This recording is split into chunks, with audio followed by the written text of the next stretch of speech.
Hi there, welcome to another informative show. This is Jamaica Magazine and I'm Adrian Atkinson.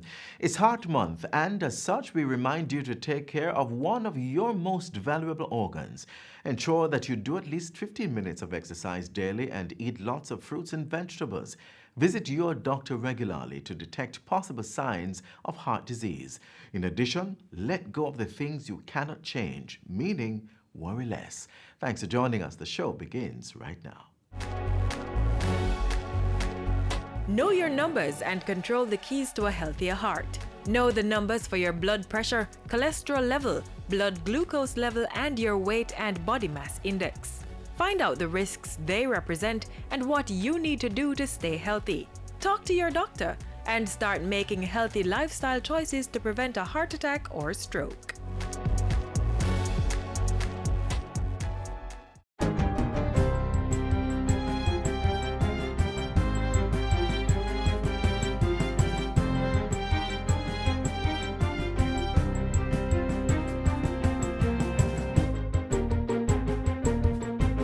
Good day, I'm Lorraine Mendez and this is your JIS News for Tuesday, February 18.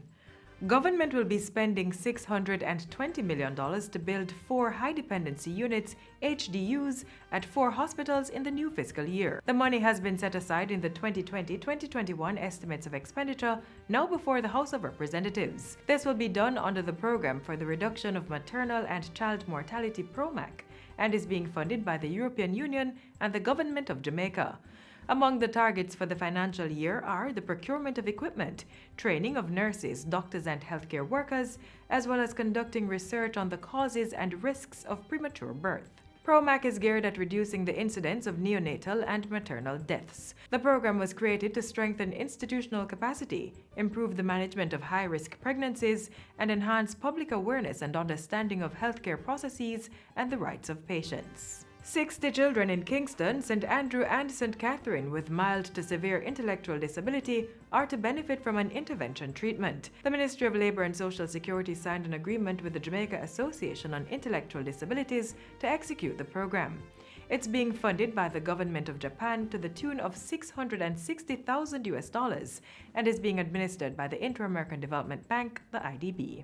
I am particularly delighted that the IDB shares this vision and have partnered with the Jamaica Association on Intellectual Disability to improve access to quality care and educational interventions in a suitable environment for children with intellectual disabilities.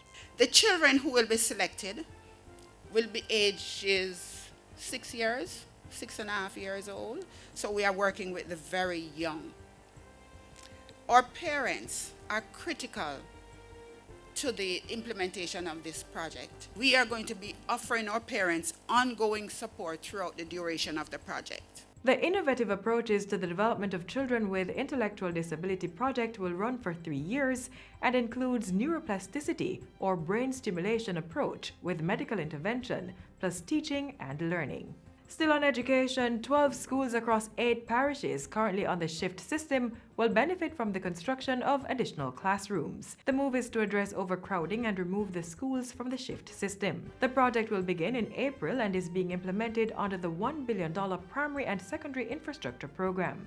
The 3-year program aims to construct classrooms at 19 schools and security fences at 20, upgrade the electrical systems at 13 institutions, and build 1 infant school.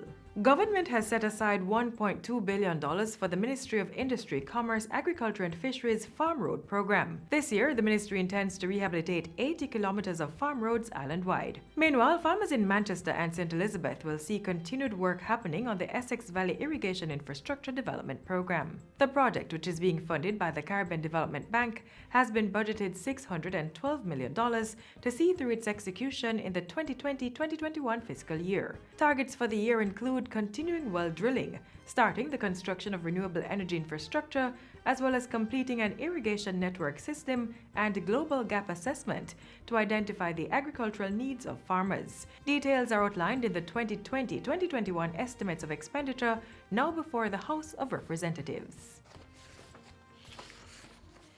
The Ministry of Justice is reporting a resolution success rate of 90% for referral cases through the restorative justice process. Permanent Secretary Cynthia Bennett-Templer says this is supported by the expansion of restorative justice offices across the island. She says the offices have been partnering with the judiciary, community groups, and schools to increase the number of referrals. Restorative justice is a tried and proven method with a high success rate in many territories across the world. And even here in Jamaica, we have been having significant success with this method of dispute resolution. Mrs. Bennett-Templer was speaking recently at the 11th Annual Restorative Justice Conference. She says the ministry continues to engage the public in restorative justice practices, which has the advantage of reducing the case backlog in the courts. And finally, Senator Matthew Samuda has been appointed Minister without Portfolio in the Ministry of National Security. He was sworn in on Monday by Governor-General Sir Patrick Allen. I, Matthew Peter Samuda, do swear that I will be faithful and bear true allegiance to Jamaica, that I will uphold and defend the Constitution and the laws of Jamaica, and that I will conscientiously, impartially discharge my responsibilities to the people of Jamaica. So help me God. Minister Samuda's appointment allows the government to meet the constitutional requirement of cabinet-level appointments from the Senate. The void came after Senator Pernell Charles Jr. resigned from the Senate to run for Member of Parliament for the Clarendon Southeastern constituency in the upcoming March 2 by-election. That seat was made vacant after Rudyard Spencer resigned from representational politics on February 4. And that's it for JIS News Today. I'm Lorraine Mendez. Thanks for watching.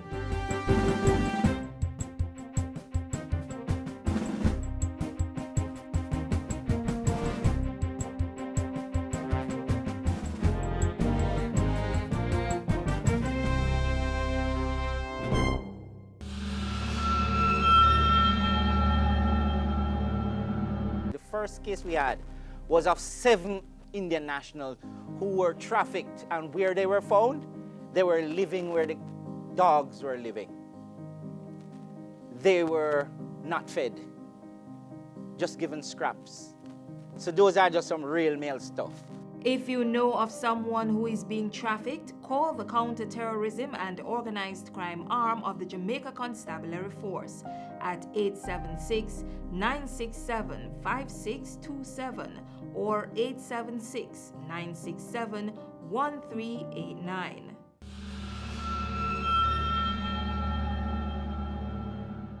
Up next, a roundup of activities by Prime Minister Andrew Holness during the past week.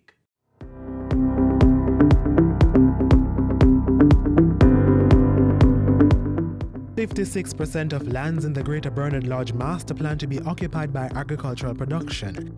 $500 million Jamaica National Service Corps building opens, and more CCTV cameras coming to curb disorder on the nation's roads. You're watching Jamaica House Weekly. I'm Anthony Morgan. We have revised the master plan, which is now 5,384 acres, of which 56% of that 5,384 acres will be devoted to agricultural use, 28% for residential use, and the remaining 16% for utilities, open space, and commercial use. We therefore have increased the agricultural allocation from 43% in the first master plan to 56% in the revised master plan. Minister without Portfolio in the Ministry of Economic Growth and Job Creation, Darrell Vaz, was giving an update on Cabinet's decision to approve the revised Greater Bernard Lodge Development Area Master Plan. At a press conference Friday, Minister Vaz said the development would improve several areas of infrastructure, including potable water, sewerage, waste management, drainage, and road rehabilitation. Aquifer protection and the regularization of agricultural lands will also be facilitated. Minister Vaz announced that the infrastructure upgrade and maintenance within the area would be accommodated by a cess to be paid by purchasers and lessees. A performance clause will be attached to the lands sold and leased to ensure the properties are fully utilized. And to keep St. Catherine residents abreast of the development, consultations will be had with citizens. The first one is scheduled for next week, Thursday, February 20th, for the residents of Dumby Hole in Phoenix Park, Barbara Village, Salt Pond Gardens. and a professional team will be there to present, just like how we present here today, and to field questions and also take recommendations. Prime Minister Andrew Holness has announced plans to curtail what he describes as the mayhem on the nation's roads. He says during the year, the state will be rolling out CCTV cameras equipped with sensors to record license plates and detect speeding. The initiative is to start in Kingston, followed by urban areas with plans to cover the entire island. Once we have increased our ability to detect, we will increase our prosecution. And the increase of prosecution without any form of compromise, because that has also been a challenge for law enforcement. Once you break the law and you are detected, you will be prosecuted. The Prime Minister made the announcement last Wednesday as he opened the Jaguar Land Rover showroom on February 12. Last Thursday, Prime Minister Holness disclosed plans to expand the HOPE program through a partnership with the private sector. He said the initiative would involve government providing training and supervision, while the private sector delivered work opportunities and possibly a stipend for participants. If the private sector were to truly come on board using this methodology, who knows, maybe we could, in the first year, add 2,000 to 3,000 more. And as it goes along between private sector and government, we could possibly be engaging on a yearly basis 50,000 youngsters, and that would truly put a dent on this whole business of being an unattached youngster. The Prime Minister was speaking at a HOPE volunteer project. And volunteering is such a powerful way of not just giving back or paying forward, but it is a powerful way of learning yourself, of developing your own character and personality by giving service. And making good on his promise to seek partnerships for the expansion of the HOPE program, Mr. Holness met with private sector stakeholders Friday. Among the entities represented were the Private Sector Organization of Jamaica, the Jamaica Manufacturers and Exporters Association, and the Young Entrepreneurs Association of Jamaica. The day before, the Prime Minister was at Up Park Camp to officially open the Jamaica National Service Corps JNSC complex. Built at a cost of $500 million, the multi-story structure features male and female student barracks, classrooms, an auditorium, and staff quarters. In addition to building on the capacity of young people, Mr. Holness says the program represents government's strategic approach to expanding the Army. We expect that as we expand the program and we get everybody engaged, to improve innovation in the society, to improve the level of social and philanthropic activities in the society. Earlier in the week, the Prime Minister participated in the ceremonial opening of Parliament, and later he hosted a luncheon for parliamentarians.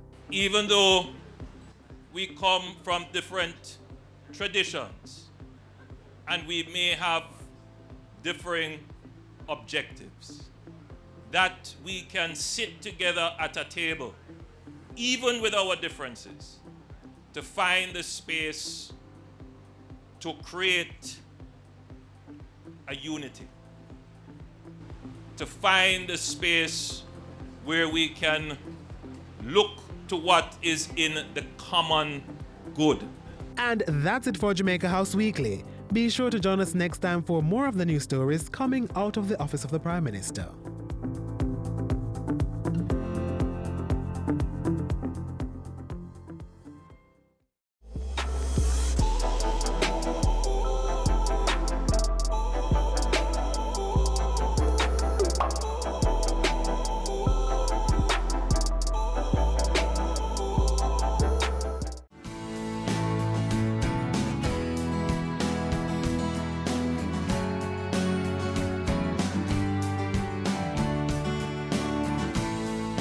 Welcome to the Joyce Mills after this day home experience. It's absolutely amazing, isn't it? It is. I'd like to just take the opportunity to welcome you to this particular discussion And I know it's over 25 years since you've been in the business, but we want to go back as far as we possibly can to early days. Where did you grow up and what was life like for you? What were your dreams and aspirations? Well, I grew up in Kingston, although I was born in Manchester, but we moved to Kingston at about age 2. And I attended micro-practicing primary. Then I went to Holy Childhood High School, and that's where I fell in love with chemistry because of my chemistry teacher. Right. So I decided that I wanted to become the best chemist there is in the world. And so I pursued a degree in chemistry at the University of the West Indies, where I graduated with a BSc in first class honors. At that point, I thought I probably would be in a research laboratory. Yes. But I actually went back to my alma mater and did a stint of teaching in chemistry for the upper school. Then I lectured at the College of Arts, Science and Technology. No, you take. No, you take. Yes. And decided that I wanted to get some manufacturing experience. So I joined Tia Maria as a research chemist. Ah. Then I became very bored because it was a one-product operation. Yes. And Jerry and Nevis right next door to Tia Maria. So in my hours of boredom, I'd look across the fence and I would see tankers rolling in, people looking very busy. And I said, oh, that's a very interesting place to work. Right.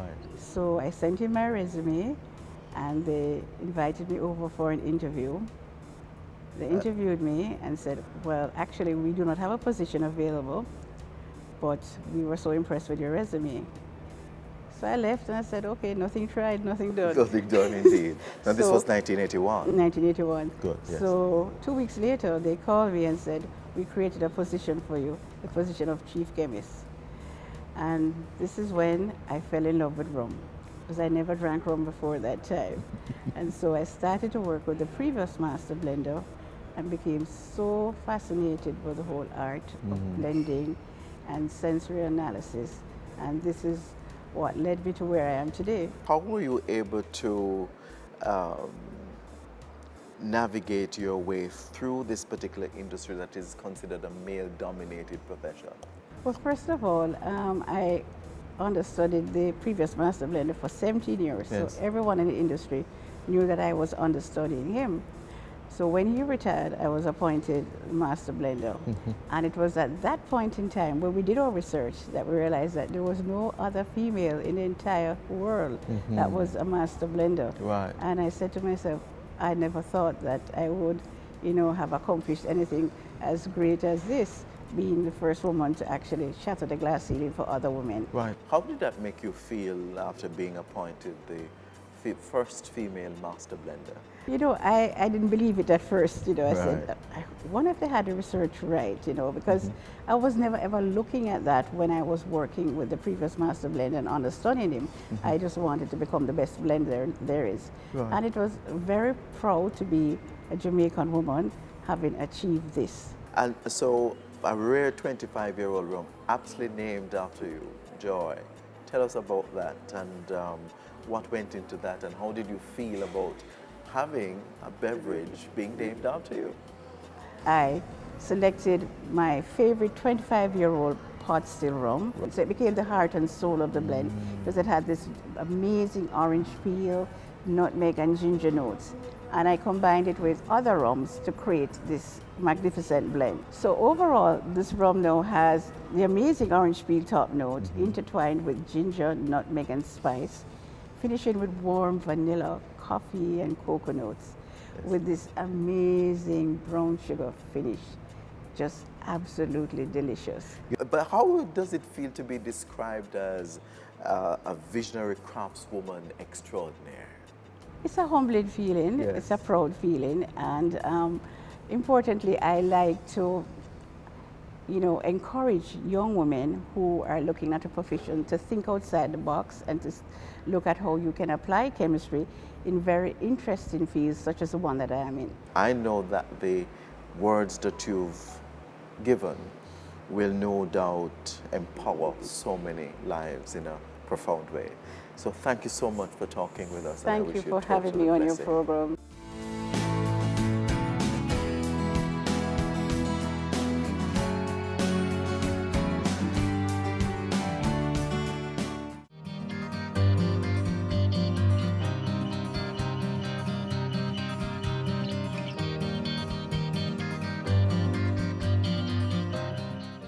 Coming up, a program of study for those considering a career in the booming tourism industry.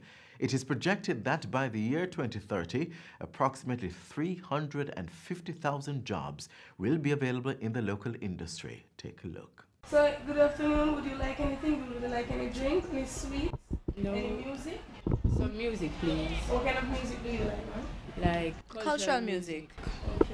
One love, one heart, let's get together. Good morning. Good morning. Welcome to Jamaica. Thank you. Is this your first time here? Yes, it's our first time here. Oh my God, and you chose our hotel. I'm so happy for you guys. Okay, we're gonna give you the best service of your life. I'd like that. Okay, and at the end, you can just place your comments and tell us how you feel about our hotel, okay? Sure. So, you're the Apache family, a family for two, and your payment method is by credit card, right? Yes, sir. Okay. You're staying 2 nights? Yes, sir. Okay. All right, you're in room 36.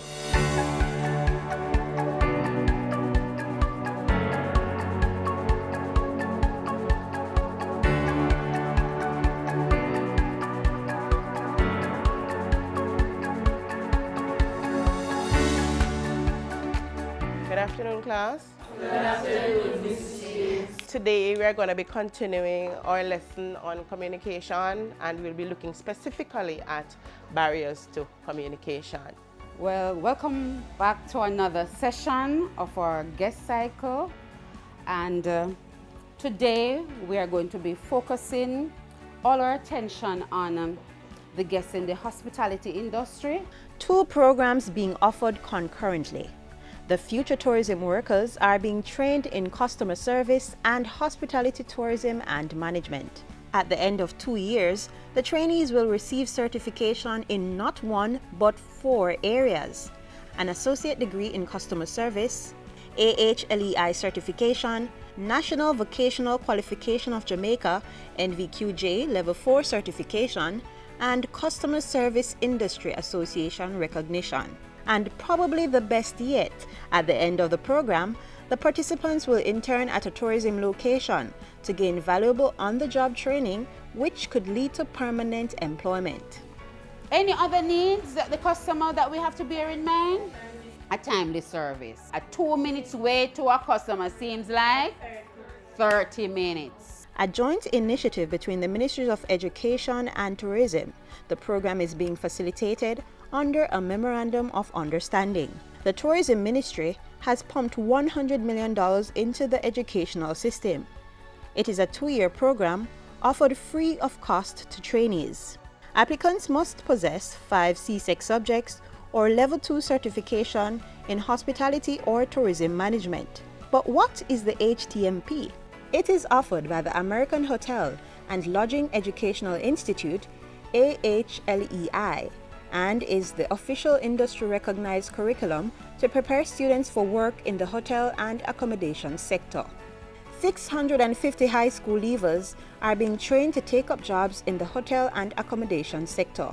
The trainees are primarily drawn from the resort areas of Westmoreland, Trelawney, St. James, and St. Anne. St. James, being the tourism capital, has dived full on into the program. The parish's Anchovy High has more than 20 youngsters enrolled, already learning employable tourism skills.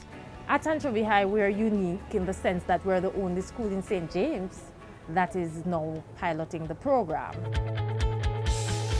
We would have received the invitation to be a pilot school through the Ministry of Education prior to the beginning of the 2018-2019 school year.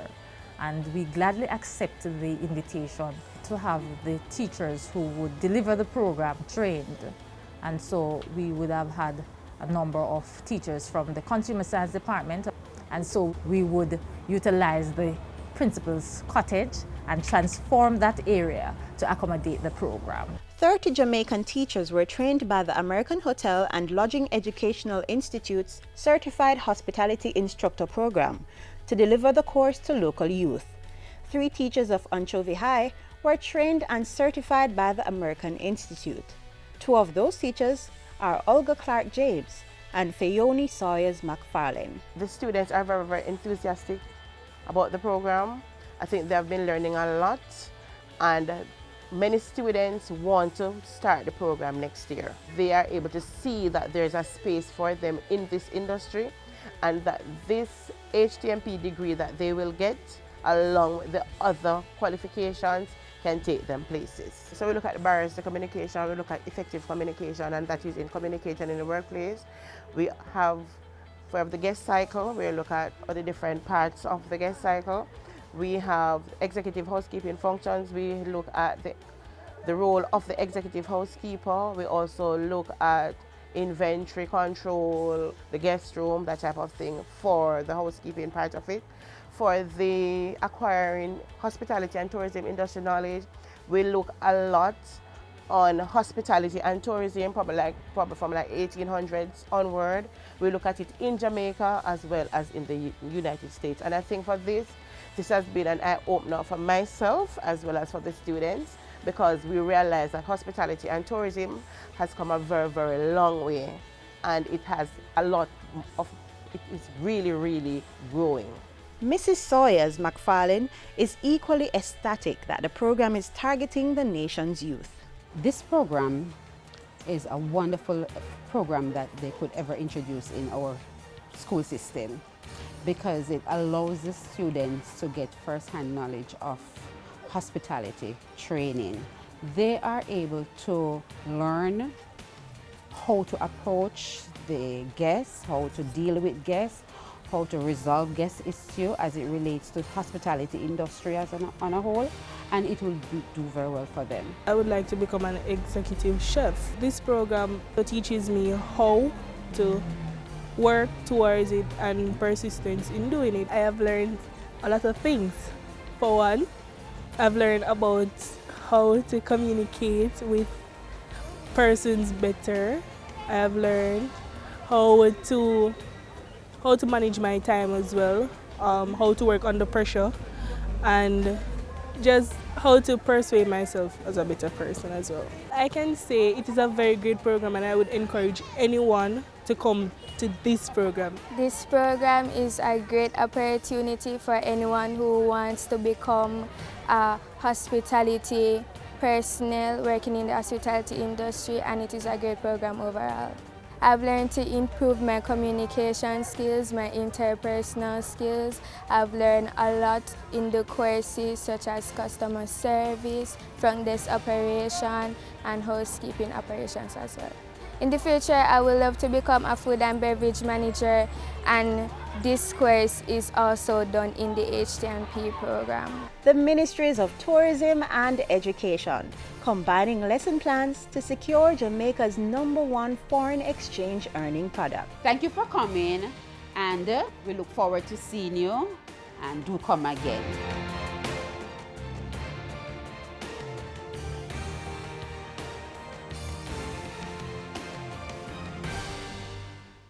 We've come to the end of the show, but only for today. Do catch us again tomorrow right here on this station. Another half hour of informative features await you. Until then, please send your feedback to Jamaica Magazine at gis.gov.jm. You may also connect with us on Facebook, Instagram, Twitter, and YouTube. On behalf of the entire production team, I'm Adrian Atkinson. Thanks for watching.